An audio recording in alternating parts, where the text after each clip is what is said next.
Halol licence club hall ખાતે Sahiyar institute દ્વારા મહેંદી સ્પર્ધા કાર્યક્રમ યોજાયો હતો. હાલોલ સહિયર ઇન્સ્ટિટ્યૂટ અને એપિક ફાઉન્ડેશન વડોદરા દ્વારા કિશોરીઓના ટેલેન્ટને પ્રોત્સાહિત કરી બહાર લાવવાના સતત પ્રયાસો કરવામાં આવે છે. હાલોલમાં સહિયર ઇન્સ્ટિટ્યૂટ દ્વારા મહેંદી હરીફાઈ યોજવામાં આવી હતી, જેમાં 200 ઉપરાંત કિશોરીઓએ નામ નોંધાયા હતા અને હરીફાઈમાં ભાગ લીધો હતો.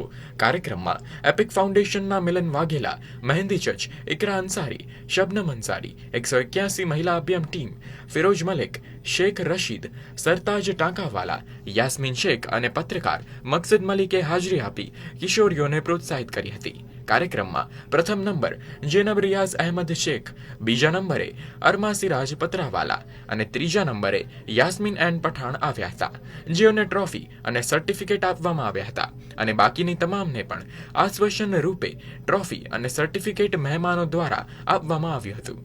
કાર્યક્રમનું એન્કરિંગ એપિક ફાઉન્ડેશનના મિલન વાઘેલા દ્વારા કરવામાં આવ્યું હતું અને સમગ્ર કાર્યક્રમને સફળ બનાવવામાં હાલોલના સહિયર ઇન્સ્ટિટ્યૂટના મસરત ખત્રી અને રિયાઝ ખત્રી દ્વારા યોગદાન આપવામાં આવ્યું હતું. હાલોલથી મકસદ મલિક, ગુજરાત ન્યૂઝ, વડોદરા.